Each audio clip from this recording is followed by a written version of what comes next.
we are going to be talking about grief. And remember, if you would like to share your story, or if you're okay with sharing your story, please put it down in the comment section. um, it always feels good to hear that someone else is experiencing some of these things, and that maybe some of my experience can help you get through your experience. So this is part 9 of relationship tips. Oh, working through the grief of loss and moving forward. You know, one of the hardest things when people think about grief, they normally think about death in the literal sense. Someone passed away, and if you are grieving because of the loss of someone, my prayers go out to you, my thoughts, my condolences. But there's also grief that comes with the loss of a relationship, the loss of a job, the loss of anything that's significant in your life. You may be grieving that and not necessarily know it, or you may suppress it.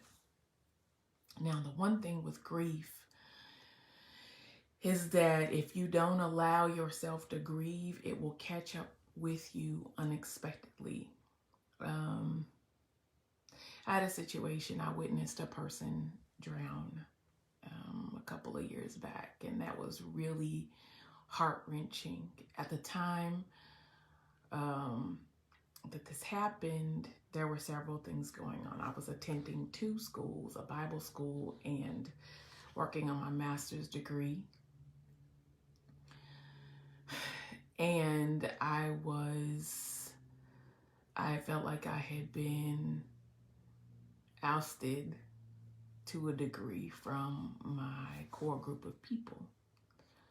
So on top of watching this person, my friend, pass away, I was dealing with the stress of going to 2 schools and the stress of feeling like I wasn't being embraced by my core group of people. And that was hard. So what I did is I decided that I would put my grieving on hold, because not only did I witness it, but my children witnessed it, my husband witnessed it. It was a traumatic experience. So I was trying to keep it together for my kids and keep it together for me to go through these courses and still, with a passing grade. I didn't have time for it. So I set it aside. I numbed myself and I set it to the side. Well, several months went by and it was creeping up. It was kind of looming in the background, and I just would push it away, like push it to the side, just get out of here. I'd work on things. If I felt like the grief was coming, I'd pick up a book, read, go play with my kids, get on the computer, watch TV, to drown out the noise, to drown out the pain, to drown out the agony that I was experiencing, because I wasn't ready to experience. I wasn't ready to grieve it. I wasn't ready to focus on it. I needed more time. Have you ever been in a situation like that where you felt like you weren't really ready to think about something that you lost or someone that you lost, whether it be to death, you'll never see them again, or just as a form of a relationship, friendship, romantic relationship, familiar relationship, parent, it's gone. The relationship is over and you know it, and it can never be recouped. I'm not saying that God is not a God that restores, but I'm saying at that point, it will never be the same again. And if it is restored to you, it'll be a miracle, that type of situation. Well, you can go through that and grieve that and be in pain about that.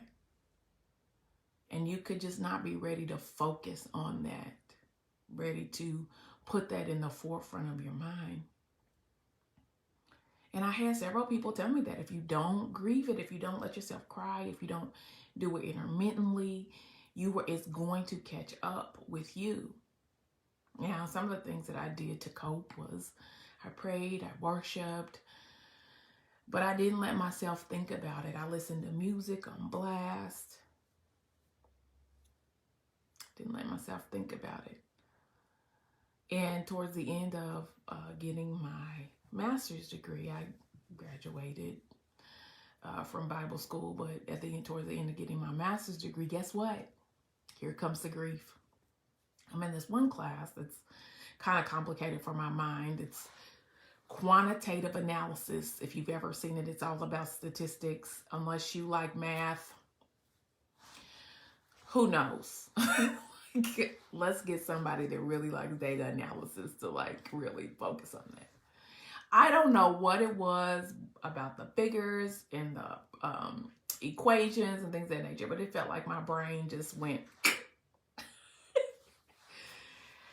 And I'm sitting in the class and I'm doing this downward spiral, like downward spiral. I'm looking at my fellow classmates. The professor was really nice, very kind. He gave us all of these chances, made it really easy for us. But I'm spiraling. I'm like, I can't get it. Like, I can't wrap my brain around it. I can't, what is going on? And it felt like my brain broke. I'm not trying to be funny or weird, but it's what it felt like. I couldn't get past it. So guess what? I had to stop. This is months after. Stop and grieve it. I'd be in the car and it just would overwhelm me and I'd start crying. I'd be in the house, it would overwhelm me. I'd start crying. I'd be in various places that I didn't want to be, where I should have been able to be okay in these spaces, and I would cry immensely.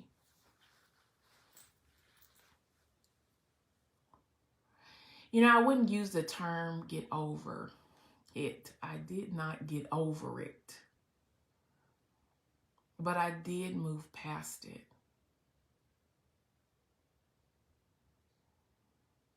Getting over seems so frivolous and diminishing. So I can't say, because that person, that core group of people meant a lot to me at the time. The pain was real. The feelings were real from losing that person. So to say that I got over it kind of takes away the value of the individual, and it takes away my value in their lives, to me. Now, to you, it may not be that way, but to me, that's what it felt like. It feels like to say I got over them or I got over it. It takes away the value and the importance and the significance of that person in my life at that time, in that space. Because I did hold them very precious and very valuable. So I moved forward. And how did I move forward? Well, I let myself grieve it. What are some things that you grieve? I mean, how do you grieve? Well, you get into a space of denial. Like, you deny that it happened. I can't believe this happened. It seems surreal. You bargain. Come on, let's see if we can get this back. Let's see if we can resurrect this person. Let's see if we can pull this relationship back into our lives. Maybe we aren't going to lose it. Maybe we can get it back. And you try all these things to get the relationship back if that person is still living. And then you get angry because you're like, I've wasted time, I've wasted effort, and they still won't change. Or the situation still won't change. If you've lost a job, it still won't change. If you've lost your core group, it still won't change. You've left your church, it still won't change. They're the same. So there's an anger portion that comes with it. You're grieving, you're angry that it won't change. Then there's depression. And I know a lot of people don't want to admit depression, but there is depression that comes along. When you're grieving something, you feel the loss. There's sadness over the loss. Sometimes you can spiral out over the loss, that depression, that emptiness, that despair. It's a part of the process. And then you get to a space of acceptance and you say, I accept after all of that, because it doesn't necessarily come in any kind of order. It can come in all kinds of different spaces, but then you get to the place of acceptance. Well, this is gone. There is nothing I can do about it. I've tried everything that I could, and there's nothing I can do about it. This person is gone to heaven, or they won't be coming back, or the situation just isn't going to change, and I have to accept that. I have to accept it. You know, some people call it radical acceptance. Why? Because it hurts to not hope for that situation to change. And I'm not going to say that hope is bad, but your hope can't control somebody else. Your hope doesn't control another person. Your hope can control circumstances, but it can't control another person. You can stop your life on hope. You can say, I hope this person will be different. I hope this person will change. I hope. And you can spend your life in that moment because you don't want to accept that they may not change. That doesn't mean that you don't believe for them to change. Hope, I'm talking about hope puts your life on pause. And it's an expectation of kind of like, now this is going to happen. It's going to happen now. Because I say it, I prayed about it, they're going to change and it's going to be now. And you're looking for little signs to see that there's change. You're looking for little signs to see that the situation is going to be different. That's what I'm talking, that kind of hope. That kind of hope doesn't help. Especially when you're dealing with somebody that's passed on or somebody that you know doesn't want to change and be the person that you need them to be for you. That hope will keep you stuck and not moving forward. And when I say you can believe for them, you can say, okay, well, you know, this is where we are right now. They don't seem to be changing. I'm going to believe the best for them, that hopefully at some point in their lives, they'll get a understanding of maybe how they hurt me or how this relationship could have been different. I'm not saying that there's pain involved, but how this relationship could have been different. They could have responded differently, and maybe they'll change. And then I'm not going to expect that they're changing for me, but they'll change for themselves. See, doing that takes you out of the equation, and it allows that person to do what they need to do apart from you, and you to do what you need to do apart from them, apart from that space. I'm not saying that you don't hope for the best, but I'm saying to hope that they're going to change for you. You have to radically accept that that may never happen. And if you wait, you could miss the rest of your life when they've moved on, and you could stay the same. Why am I talking about this? Because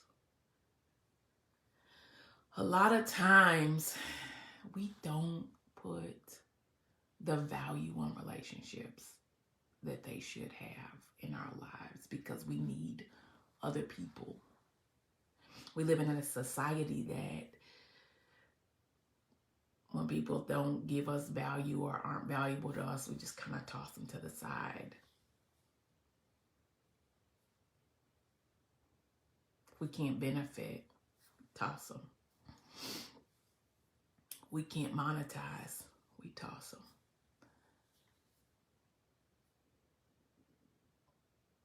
But being alone and not having anyone is a totally different space. Not having a support system, not having someone that you can lean on and depend on, not having that puts people in a space of feeling alone and abandoned. Relationships mean a lot. I say this all the time. Relationships matter. They do. And we grieve them often when we lose them. Some relationships may be more valuable, may have more significance. I won't say value, but more significance to us than others because they're closer to us than other people.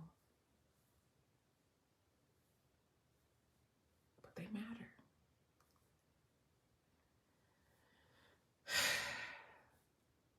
And grieving them is essential for us to move forward.